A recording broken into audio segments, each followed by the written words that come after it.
Yes dear students, good morning to all of you बच्चों। Reasoning questions के दूसरे segment में आपका स्वागत है भाई। रीजनिंग क्वेश्चंस का बच्चों ये सेगमेंट आपका इसलिए मुझे बनाना पड़ा क्योंकि कुछ ऐसे क्वेश्चंस हैं जो बहुत ज़्यादा इंपॉर्टेंट है। कुछ हमारे क्वेश्चन छूट रहे थे और जैसा कि आपको मालूम है कि भाई ये तो कंप्लीट रिवीजन की सीरीज़ है, क्योंकि इसके बाद तो हमें पढ़ने की ज़रूरत नहीं है, इसलिए हमें उन क्वेश्चंस को भी अच्छे से करना था। चलिए अगला रीजनिंग क्वेश्चंस की सीरीज़ के लिए हम करते हैं। यह है the dipole movement of, question लिखिए, क्वेश्चन को लिखते जाइए मेरे साथ। The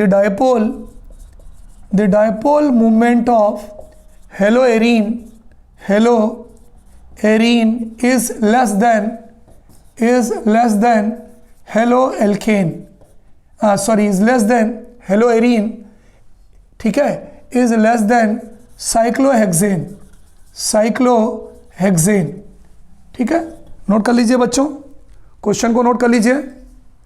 the dipole movement of hello arene, बच्चों हेलो एरीन तो जनरल नेम है ना, क्या हम हेलो एरीन की जगह क्लोरोबेंजीन नहीं लिख सकते?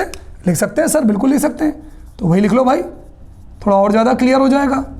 तो पहला हमारा क्वेश्चन है बच्चों आज के सेगमेंट का, फर्स्ट क्वेश्चन है हमारा कि the dipole movement of chlorobenzene is less than cyclohexane या क्लोरोसाइक्लोहेक्सेन, इज लेस देन, इसको ऐसा कर लीजिए, is less than cyclohexyl chloride, is less than cyclohexyl chloride, is less than cyclohexyl chloride. कि भाई क्लोरोबेंजीन का जो डायपोल मूवमेंट है वो साइक्लोहेक्साइल क्लोराइड से कम क्यों होता है। चलिए आंसर देखते हैं बच्चों। सबसे पहले दोनों का स्ट्रक्चर बना लीजिए। चलो भाई तिवारी सर बनाते हैं, बिल्कुल। Double bond single bond, double bond single bond, double bond, ये हो गया क्लोरोबेंजीन। क्या हो गया ये हो गया क्लोरोबेंजीन पहला वाला। दूसरा वाला है साइक्लोहेक्साइल क्लोराइड। चलो भाई ये देखते हैं, यहाँ पर ये हो गया साइक्लोहेक्साइल क्लोराइड, है ना। ये किसका हो गया? ये हो गया साइक्लोहेक्साइल, है ना, डबल बॉन्ड नहीं है, साइक्लोहेक्साइल, ये हो गया साइक्लोहेक्साइल क्लोराइड। अब अगर मैं आपसे पूछूं बच्चों कि ये वाला कार्बन कौन सा हाइब्रिडाइज्ड है, तो देखिए 1 2 3 3 बॉन्ड है, डबल बॉन्ड को हाइब्रिडाइजेशन में नहीं लेते। तो आप कहोगे तिवारी सर यहाँ पर जो कार्बन एटम है वो है sp2 हाइब्रिडाइज्ड। कौन सा कार्बन एटम है बच्चों? sp2 hybridised. यहाँ पर देखो आप, यहाँ पर एक हाइड्रोजन भी है, इसके बीच में एक हाइड्रोजन भी है। तो यहाँ पर अगर मैं आपसे पूछूं कि कार्बन एटम कौन सा हाइब्रिडाइज्ड है, आप कहोगे carbon atom is sp3 hybridized, sp3 hybridized. यहाँ पे कार्बन एटम होता है, कोई दिक्कत? अगर मैं बच्चों इन दोनों में आपसे पूछूं कि भाई कार्बन एटम का sp2 हाइब्रिडाइज्ड यहाँ पर है, यहाँ पर कार्बन एटम का sp3 हाइब्रिडाइज्ड है, तो इन दोनों में किसके अंदर s कैरेक्टर ज़्यादा आ रहा है बताइए? हेलो एरीन में s कैरेक्टर ज़्यादा आ रहा है कि साइक्लोहेक्साइल क्लोराइड में s कैरेक्टर ज़्यादा आ रहा है? यहाँ पर s 25% है और P जो है 75% है, यानी यहाँ पर जो आपका S कैरेक्टर है वो 25% आ रहा है, कम आ रहा है, क्योंकि एक S है 3 P है, 75 वाला P आ रहा है। यहाँ पर आपका जो S का कैरेक्टर है वो 15% आ रहा है, ज़्यादा है। तो अगर मैं आपसे पूछूं कि S कैरेक्टर किस में ज़्यादा है, तो आप बोलोगे तिवारी सर क्लोरोबेंजीन में S कैरेक्टर ज़्यादा है। इसका मतलब हम ये कह सकते हैं S कैरेक्टर, S ऑर्बिटल का यहाँ पर कैरेक्टर मोर है। यहाँ पर क्या कह सकते हैं कि S ऑर्बिटल का जो यहाँ पर कैरेक्टर है वो लेस है। इससे क्या होगा बच्चों? जब मोर कैरेक्टर होगा तो यहाँ पर जो इलेक्ट्रोनिगेटिविटी है, यहाँ पर जो कार्बन की इलेक्ट्रोनिगेटिविटी है वो ज़्यादा होगी, यहाँ पर कार्बन की इलेक्ट्रोनिगेटिविटी जो है वो कम होगी। तो अगर यहाँ कार्बन की इलेक्ट्रोनिगेटिविटी ज़्यादा होगी तो ये क्या करेगा? ये इलेक्ट्रॉन को अपने करीब खींचेगा, इधर खींचेगा, ये अपनी तरफ इलेक्ट्रॉन को खींचेगा, इस तरफ खींचेगा। यहाँ पर कार्बन की इलेक्ट्रोनिगेटिविटी कम है तो ये इलेक्ट्रॉन को आगे भेजेगा। इसका मतलब यहाँ पर चार्ज डिफरेंस ज़्यादा है, ये यहाँ पे पोलरिटी ज़्यादा है, ये वाला जो है मोर पोलर होगा क्योंकि यहाँ ज़्यादा पॉजिटिव आएगा, यहाँ ज़्यादा निगेटिव आएगा। ये वाला जो मॉलिक्यूल है ये लेस पोलर होगा। कैसा होगा? लेस पोलर होगा। फिर से समझिए, एस कैरेक्टर ज़्यादा है, कार्बन की इलेक्ट्रोनिगेटिविटी ज़्यादा होगी, तो क्या होगा? ये इलेक्ट्रॉन को इधर खींचेगा, इस पर पॉजिटिव नेगेटिव चार्ज कम आएगा, ये लेस पोलर होगा। यहाँ पर एस कैरेक्टर कम है, इसकी इलेक्ट्रोनिगेटिविटी कम होगी, S character more, electronegativity of carbon more, electronegativity of carbon more, S character less, electronegativity of carbon less, इस कार्बन की इलेक्ट्रोनिगेटिविटी कम होगी। तिवारी सर उससे क्या हुआ, उससे ये होगा कि ये जो CCl बॉन्ड है, CCl बॉन्ड जो है वो होगा लेस पोलर, कम पोलर होगा, लेस पोलर होगा, यानी मैग्नीट्यूड ऑफ चार्ज कम होगा, यानी हम ये कह सकते हैं मैग्नीट्यूड ऑफ चार्ज लेस होगा। यहाँ पे इलेक्ट्रोनिगेटिविटी कार्बन की कम है तो वो इलेक्ट्रॉन को जाने देगा, इसका मतलब magnitude of charge more, magnitude of charge more. तो ये तो हो गई एक चीज़। अब मुझे बताइए इन दोनों में डबल बॉन्ड कैरेक्टर किस में होता है? हेलोएरीन में होता है। तो एक चीज़ और है कि हेलोएरीन में डबल बॉन्ड कैरेक्टर होता है, डबल बॉन्ड कैरेक्टर होता है। आपको देखिए मैंने बताया था वह हेलोएरीन इज लेस रिएक्टिव, क्योंकि जब रेजोनेंस होता है तो रेजोनेंस के कारण इसके बीच में डबल बॉन्ड आता है। यहाँ पर डबल बॉन्ड कैरेक्टर नहीं है। क्यों? डबल बॉन्ड कैरेक्टर होगा तो क्या होगा बताइए? डिस्टेंस कम हो जाएगा।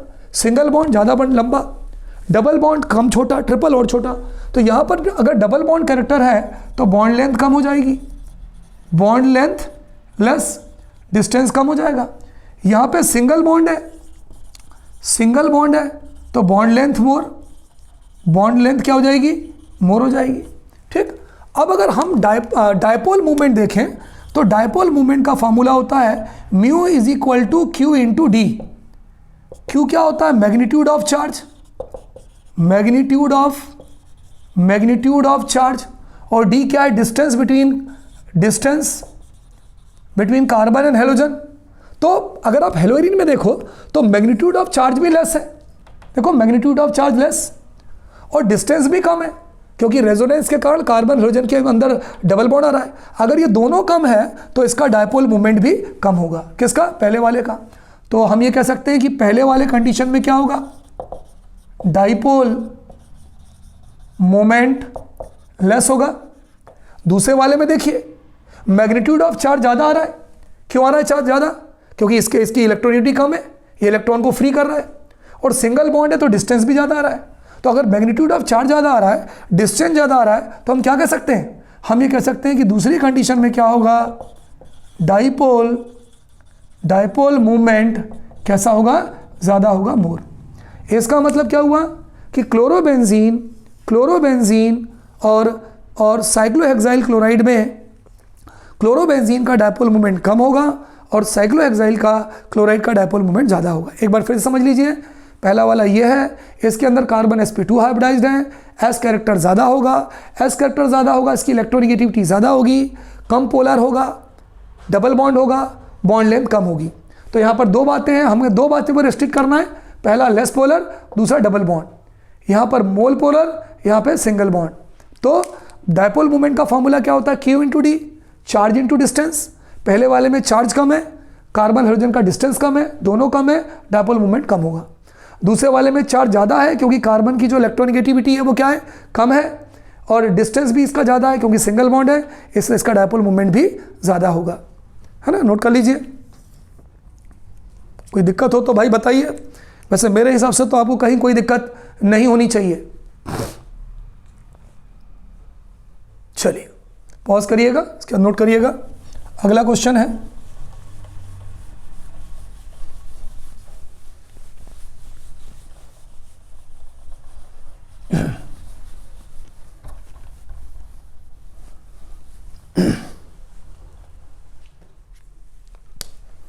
अगला क्वेश्चन है बच्चों, alkyl halide are polar in nature, polar समझते हो? उस पर चार्ज होता है। इन स्पाइट ऑफ दैट इसके बावजूद it is immiscible in water, ये पानी में घुलता नहीं है। Immiscible in water. बड़ा अच्छा क्वेश्चन है Tiwari sir.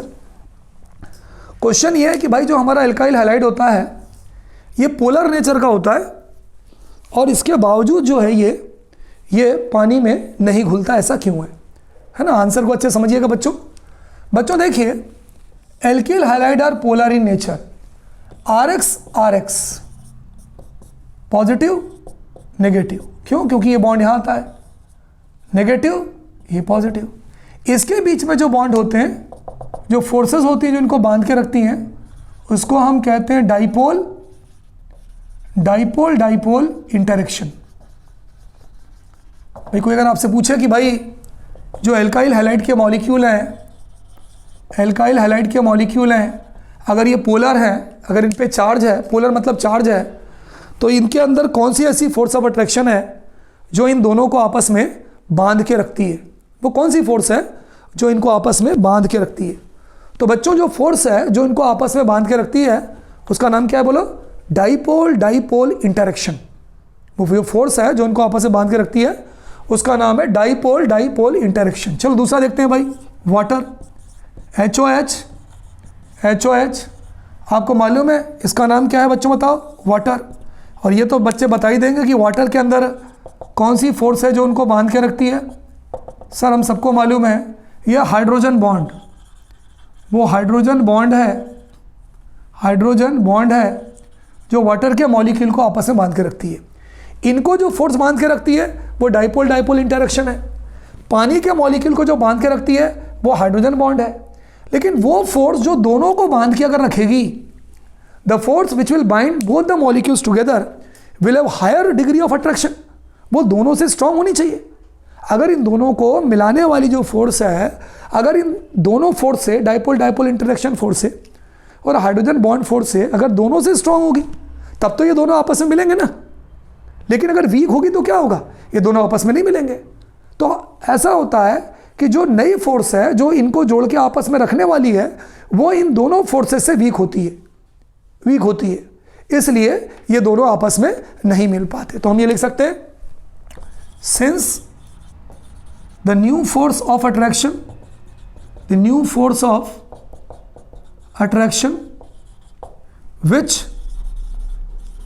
which binds the two molecules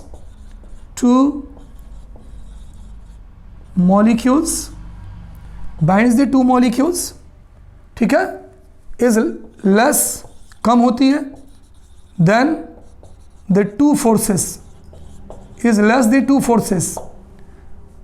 attractive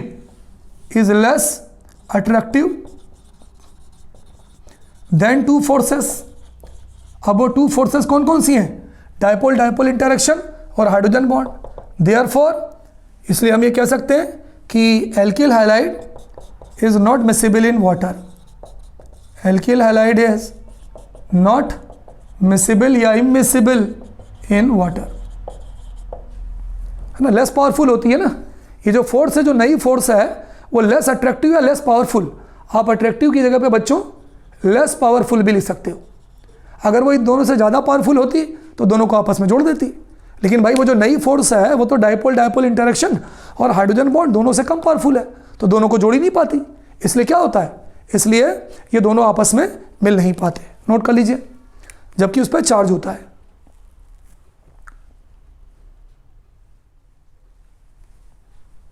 चलिए पॉज करके नोट कर लीजिएगा।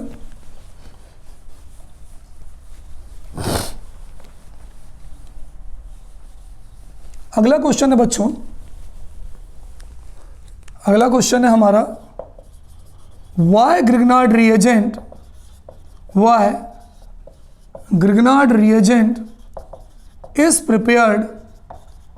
is prepared under anhydrous condition। Why Grignard reagent is prepared under anhydrous condition? Grignard reagent को एनहाइड्रस कंडीशन में क्यों बनाया जाता है? एनहाइड्रस कंडीशन मतलब जब इसका प्रिपरेशन किया जाता है तो वहाँ पे पानी का मॉलिक्यूल नहीं होना चाहिए, पूरा ड्राई होना चाहिए। उसका रीज़न क्या है? देखिए बच्चों, हम सबको मालूम है ग्रिग्नार्ड रिएजेंट का फॉर्मूला CH3MgBr। इसको दो नाम हो सकते हैं, मिथाइल मैग्नीशियम ब्रोमाइड, या इसी को हम कह सकते हैं ग्रिग्नार्ड रिएजेंट। अगर मान लीजिए कहीं पे पानी है तो इसकी पानी से रिएक्शन होती है, ये MgBr और ये OH ये निकल जाता है, CH3H ये पानी है ना, सबको मालूम है कि ये वाटर है, तो MgBrOH निकल जाता है और CH3H, तो ये बन जाता है मीथेन, प्लस ये हो गया मैग्नीशियम, एक जुड़ गया Br, एक जुड़ गया OH। तो अगर वहाँ पर पानी होगा तो वहाँ पे ग्रिग्नार्ड रिएजेंट तुरंत पानी से रिएक्ट करेगा और क्या बना लेगा, मीथेन। तो हम ये कह सकते हैं भाई कि Grignard reagent reacts with water to form methane. जहाँ भी पानी होगा वहाँ ग्रिग्नार्ड रिएजेंट पानी से रिएक्ट करके मीथेन बना लेगा। Therefore Grignard reagent is prepared under anhydrous condition. भाई हमने ग्रिग्नार्ड रिएजेंट को बनाया और जैसे ही वहाँ पानी होगा ये पानी से रिएक्ट कर लेगा और ये मीथेन बना लेगा, एल्केन बना लेगा। तो to prevent this reaction we prepare Grignard reagent under anhydrous condition. तो रिएक्शन नोट कर लीजिए बच्चों।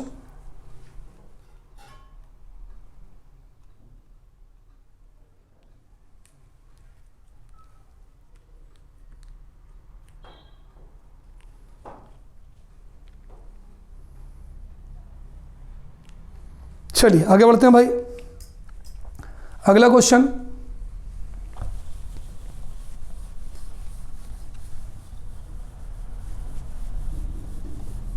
एक क्वेश्चन है बच्चों, बहुत इंटरेस्टिंग क्वेश्चन है। C6H5CH2Cl, एक ये है C6H5CH2Cl क्वेश्चन है, एंड C6H5CHCl, ये दो कंपाउंड है ना, which will more easily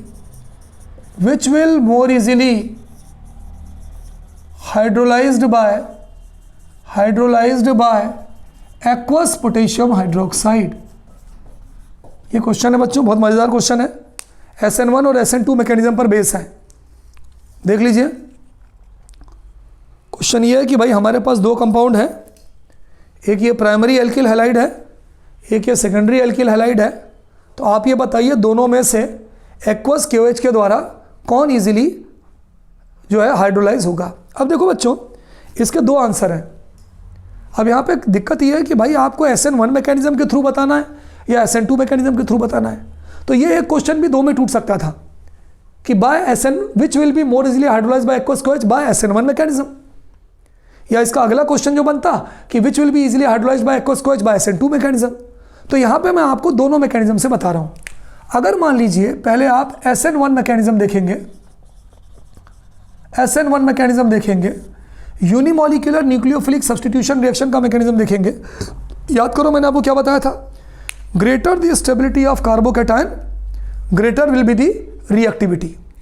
जिस कार्बोकैटायन की स्टेबिलिटी जितनी ज़्यादा होगी उसकी रिएक्टिविटी उतनी ज़्यादा होगी। फिर मैंने आपको एक चीज़ और बताया था कि जितना ज़्यादा पॉजिटिव चार्ज का डिस्पर्जल होगा उसकी रिएक्टिविटी उतनी ज़्यादा होगी। तो SN1 में ज़्यादा दिमाग मत लगाइए, 1 डिग्री की कम होती है, 2 डिग्री की उससे ज़्यादा होती है, 3 डिग्री की उससे ज़्यादा होती है।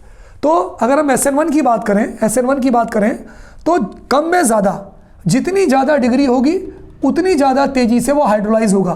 तो SN1 मैकेनिज्म की अगर बात करें तो C6H5CHCl ये 2 डिग्री है, इसका हाइड्रोलिसिस तेजी से होगा। और C6H5CH2Cl इसका हाइड्रोलिसिस कम तेजी से होगा। क्यों? क्योंकि ये जो 2 डिग्री हेलोएल्केन है, 2 डिग्री हेलोएल्केन है, और ये है 1 डिग्री हेलोएल्केन है, 1 डिग्री हेलोएल्केन है। अब ये जब 2 डिग्री हेलोएल्केन है तो ये 2 डिग्री कार्बोकैटायन बनाएगा, 2 डिग्री कार्बोकैटायन बनाएगा जो ज़्यादा स्टेबल है। यहाँ पर ये अगर है तो ये 1 डिग्री कार्बोकैटायन बनाएगा जो कम स्टेबल है, CH2 पॉजिटिव। तो अगर आप 1 की, देखो आप तो सीधा सा कॉन्सेप्ट याद रखो, कम में ज़्यादा, ज़्यादा में कम। अगर आप SN1 मैकेनिज्म की बात करते हो तो यहाँ पर 2 डिग्री हेलोएल्केन जो है वो 1 डिग्री से ज़्यादा रिएक्टिव होगा। अगर आप SN2 की बात करते हो, SN2 मैकेनिज्म के थ्रू देखते हो, इसको मैकेनिज्म के थ्रू देखते हो। पेपर में अगर ये पूछें तो आप कोई भी एक बता दो या दोनों चाहे तो दोनों बता दो। SN2 में स्टेरिक हिंड्रेंस होता है, जितना ज़्यादा मॉलिक्यूल बड़ा होगा उसकी रिएक्टिविटी उतनी कम होगी SN2 में। तो यहाँ पे उल्टा है, देखो ज़्यादा है ना, ज़्यादा में कम। SN2 में 1 डिग्री वाला ज़्यादा रिएक्टिव होगा, क्यों? क्योंकि वो स्टेरिक हिंड्रेंस पर बेस्ड है। यहाँ पे आप ये ले सकते हो reactivity based on stability of carbocation, stability of carbocation. कहाँ पे? SN1 में। यहाँ पे आप लिख सकते हो reactivity based on steric hindrance. ज़्यादा स्टेरिक हिंड्रेंस मतलब कम रिएक्टिव। तो यहाँ पर किसका हाइड्रोलिसिस पहले होगा? C6H5CH2Cl का हाइड्रोलिसिस पहले होगा और C6H5CHCl का बाद में होगा। तो ये नोट कर लीजिए कि अगर डिपेंड करता है कि SN1 है या SN2 है।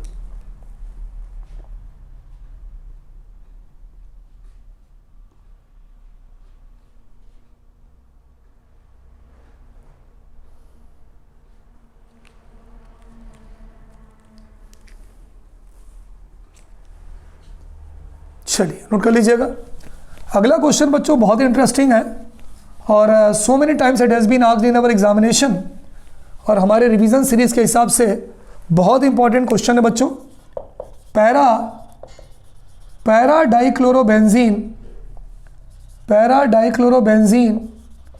Has high melting point and low solubility than ortho and para dichlorobenzene.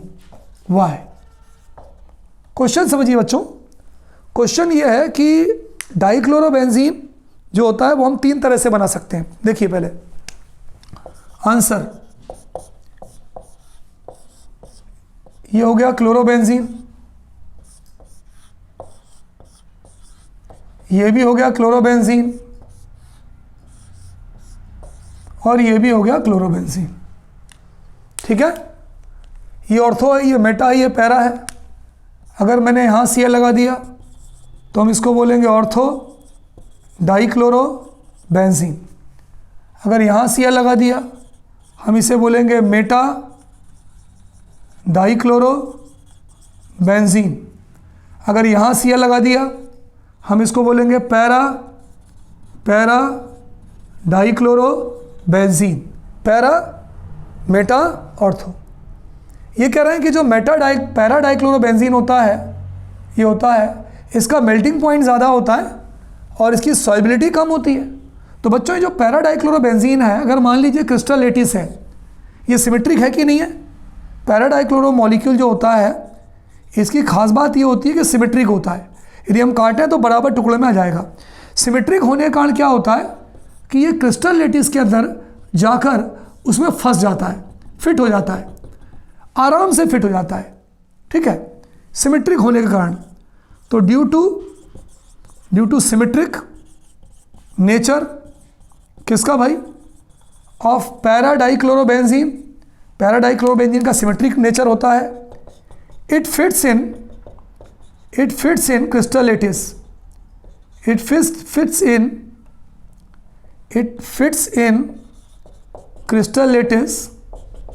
ये जो क्रिस्टल लेटिस होता है उसके अंदर फिट हो जाता है bye strong force of attraction. उसके कारण ये आराम से फिट हो जाता है उसके अंदर, जिसके कारण इसको अलग करने के लिए मोर हीटिंग इज रिक्वायर्ड। उसको तोड़ने के लिए ज़्यादा हीटिंग चाहिए।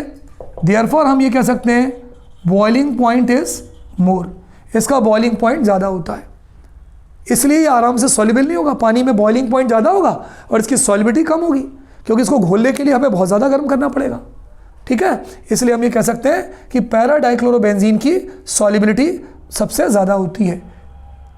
ठीक है, सॉल्बिलिटी सबसे कम होती है, सॉरी, और इसका जो मेल्टिंग पॉइंट है वो सबसे ज़्यादा होता है। ठीक है, तो अगर आप ऑर्डर देखें, अगर हम इसको 1 मान लें, इसको 2 मान लें, इसको 3 मान लें, तो सबसे ज़्यादा जो है मेल्टिंग पॉइंट 3 का होता है, उससे कम मेल्टिंग पॉइंट 1 का होता है, और सबसे कम मेल्टिंग पॉइंट 2 का होता है। यानी सबसे ज़्यादा मेल्टिंग पॉइंट पैरा का, फिर उसके बाद आपका ऑर्थो का, और सबसे कम आपका मेटा का।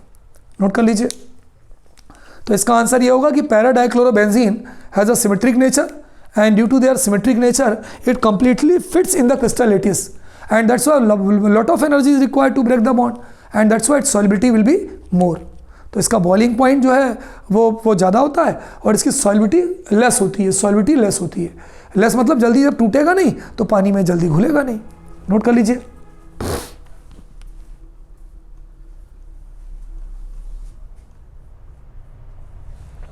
नोट करिए बच्चों।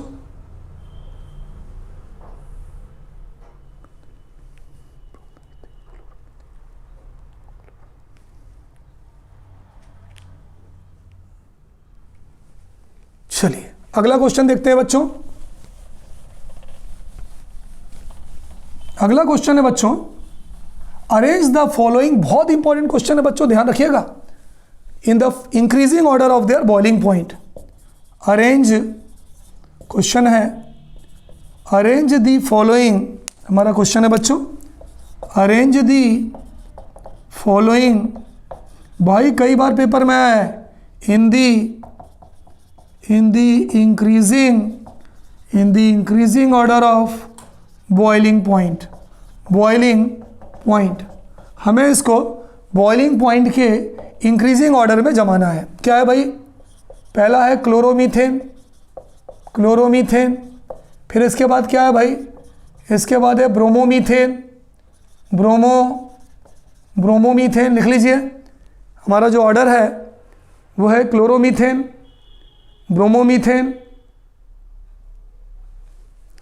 फिर इसके बाद डाईब्रोमोमीथेन, और फिर इसके बाद ब्रोमोफॉर्म, फिर इसके बाद ये है ब्रोमोफॉर्म। अब बच्चों इस तरह के क्वेश्चन करने के लिए पहले आपको उसका फार्मूला मालूम होना चाहिए। मीथेन का फार्मूला क्या होता है बच्चों बताओ? CH4।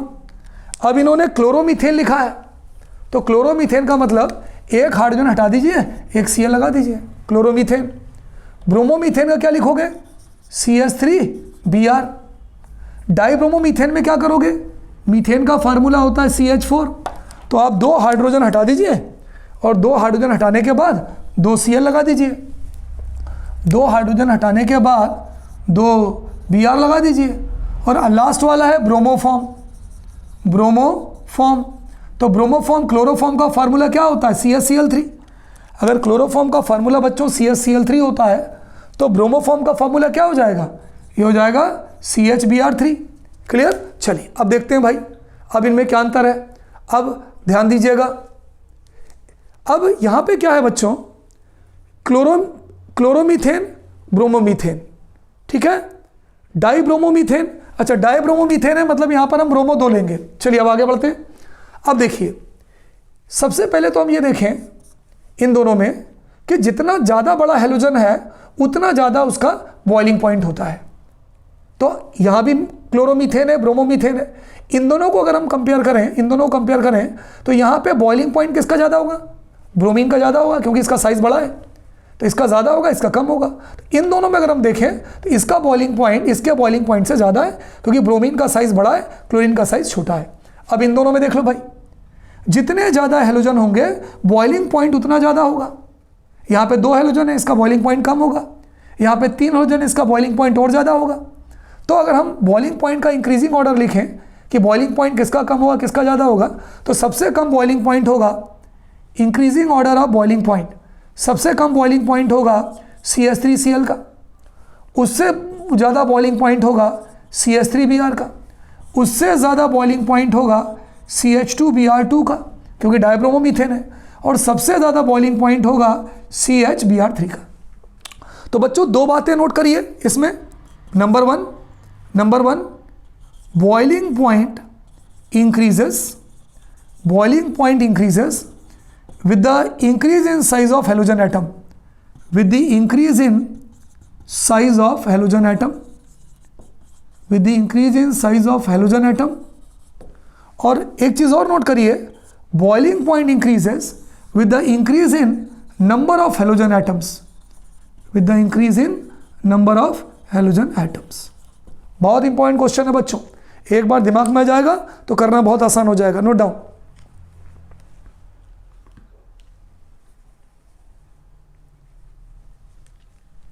चलिए पॉज करिएगा, नोट कर लीजिएगा. अगला क्वेश्चन उठाते हैं भाई, बड़ा मजेदार क्वेश्चन है भाई, नोट करिए.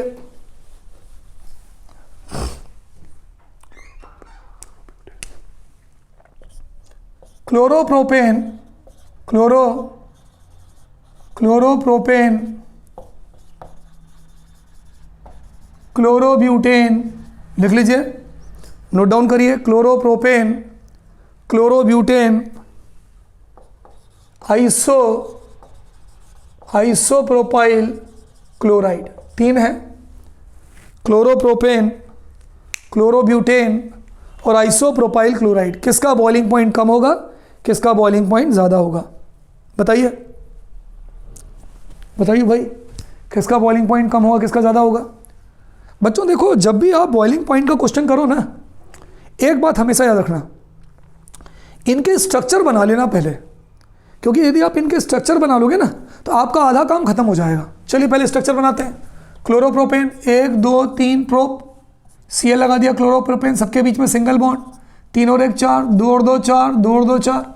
क्लोरोब्यूटेन, 1 2 3 4 ब्यूट, Cl लगाया. Chlorobutane, single bond, CH3 CH2 CH3 CH3 CH2.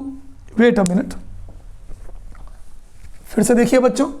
Chloropropane, 1 2 3, यहाँ Cl लगाया, ये H3 H2 H2. Chlorobutane, 1 2 3 4, Cl chlorobutane, CH3 CH2 CH2 CH2. Isopropyl chloride, ये पहला, ये दूसरा और ये तीसरा. ये पहला, ये दूसरा. Isopropyl chloride, CH3 CH3 CHCl. अब बच्चों यहाँ दो बातें मैं आपको पहले लिख के बता रहा हूँ, सुनिएगा. Boiling point increases with the increase in straight carbon chain, straight carbon chain. सीधी वाली चेन जैसे जैसे बढ़ती जाएगी बॉइलिंग पॉइंट बढ़ता जाएगा. दूसरा point, boiling point decreases with the increase in branching, with the increase in branching. Branching जितनी ज़्यादा बढ़ेगी, जितनी ज़्यादा ब्रांचिंग बढ़ेगी उतना ज़्यादा बॉइलिंग पॉइंट कम होता जाएगा, और जितनी ज़्यादा स्ट्रेट चेन बढ़ेगी उतना ज़्यादा बॉइलिंग पॉइंट बढ़ता जाएगा. बताइए, तीनों में ब्रांचिंग किसके पास है? ये है आइसोप्रोपाइल क्लोराइड की ब्रांचिंग है, इसका बॉइलिंग पॉइंट सबसे कम होगा. अब इसकी 3 की चेन है, इसकी 4 की चेन है. चेन बढ़ने से बॉइलिंग पॉइंट बढ़ता है, इसका मतलब इससे कम बॉइलिंग पॉइंट इसका होगा, सबसे कम बॉइलिंग पॉइंट इसका होगा. तो हमारा आंसर ये हो जाएगा कि सबसे कम बॉइलिंग पॉइंट होगा CH3 होल ट्वाइस CHCl, यानी आइसोप्रोपाइल क्लोराइड का 3 का. उससे ज़्यादा बॉइलिंग पॉइंट होगा तुम्हारा CH3 CH2 CH2 CH2Cl का, इसको हम क्लोरोब्यूटेन कहते हैं. उल्टा हमने एरो बना दिया. सबसे ज़्यादा बॉइलिंग, सबसे कम इसका होगा, ठीक है, इज इट क्लियर? उससे कम बॉइलिंग पॉइंट होगा तुम्हारा, क्योंकि चेन बढ़ने के साथ बॉइलिंग पॉइंट बढ़ता है, CH3 CH2 CH2Cl का, क्लोरोप्रोपेन का. और सबसे ज़्यादा बॉइलिंग पॉइंट होगा क्लोरोब्यूटेन का, CH2 CH2Cl. नोट कर लीजिए, बहुत इंपॉर्टेंट चीज़ है भाई, कोई प्रॉब्लम हो तो पूछ लीजिए, ठीक है? Note down in your copy.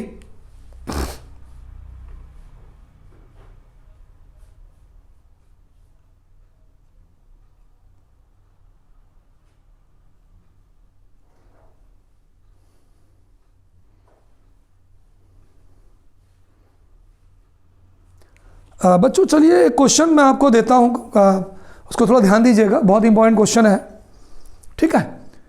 ए और बी के कन्फर्मेशन में देता हूँ मैं, जरा मुझे जल्दी से करके बताइए आप क्वेश्चन को. ठीक है। तो इस तरह से इस यूनिट में जितने भी आपके इंपॉर्टेंट क्वेश्चंस थे, कन्वर्जन्स थे, व्हाट हैपेंस व्हेन थे, सारी चीज़ें मैंने आपको डिटेल में पढ़ाई हैं। तो ये यूनिट आपकी, ये लास्ट क्वेश्चन मैं आपको दे रहा हूँ, बहुत ईजी क्वेश्चन है। ये बेंजीन है ना, ब्रोमोबेंजीन है। ब्रोमोबेंजीन की या साइक्लो हेक्साइल ब्रोमाइड है ना, इसकी हम मैग्नीशियम से मैं रिएक्शन दे रहा हूँ। यहाँ क्या आपको ए दे रहा हूँ, ए का मैं आपको हाइड्रोलिसिस करवा देता हूँ, H2O से करवा देता हूँ, बी देता हूँ। आप बताएंगे इसको कंप्लीट करेंगे क्या है? बहुत सिंपल सा क्वेश्चन है जी, चलिए बताइए, है ना, ये बहुत ही सिंपल क्वेश्चन है, इसको बताइए। चलिए, ये Br है, Mg है, जब इनकी रिएक्शन होती है तो Mg Br के बीच में सैंडविच हो जाता है और ये बना देता है MgBr, ये बना देता है साइक्लोहेक्साइल मैग्नीशियम ब्रोमाइड, ये Mg इनके बीच में फिट हो जाता है। अब हम इसका हाइड्रोलिसिस कर रहे हैं, तो जब आप इसका हाइड्रोलिसिस करते हैं ना, ये देखिए यहाँ रिंग नहीं है, उन्होंने रिंग दी ही नहीं है। MgBr का जब आप हाइड्रोलिसिस करेंगे ना, हाइड्रोलिसिस का मतलब पानी मिला के तोड़ना, तो H बोलो, हाइड्रोलिसिस करेंगे तो हाइड्रोलिसिस क्या होता है, HOH होता है, तो ये निकल जाएगा MgBrOH निकल जाएगा। क्या निकल जाएगा बोलो, MgBrOH। बचा क्या H, ये H जुड़ के अंदर चला जाता है, तो ये H अंदर चला गया और ये बन गया। इसको क्या बोलते हैं, साइक्लोहेक्सेन। तो यहाँ पर आपका ये वाला बन जाएगा और बी का जो है स्ट्रक्चर जो है, ये रिंग नहीं आएगी जी, ये हो जाएगा। अगर आप इसका नाम लिखना चाहें तो जो ए है आपका, ये ए बन गया और ये बी बन गया। ए का नाम क्या हो जाएगा बच्चों बताओ, cyclohexyl magnesium bromide, cyclohexyl magnesium bromide, और बी का नाम हो जाएगा साइक्लोहेक्सेन। तो बच्चों इस यूनिट में जो हेलो एल्केन्स हेलो एरीन्स थी, हमारी जो पहली यूनिट थी, इसमें जितने भी इंपॉर्टेंट क्वेश्चंस थे जो हमारे परीक्षा के हिसाब से बहुत इंपॉर्टेंट हैं और जो हमें करने ही चाहिए, 100% करना चाहिए, सारे क्वेश्चंस मैंने आपको डिस्कस कर दिए। अब हम अगले सेगमेंट में अगली ऑर्गेनिक यूनिट उठाने जा रहे हैं, मोस्ट इंटरेस्टिंग यूनिट, जिनमें सबसे ज़्यादा मैकेनिज्म है। और मैं बार बार बच्चों से कहता आया हूँ कि मैकेनिज्म तो पेपर में आने ही हैं। तो हमारी अगली यूनिट होगी बच्चों आपके लिए alcohol, phenol and ether. Okay students, good day to all of you बच्चों।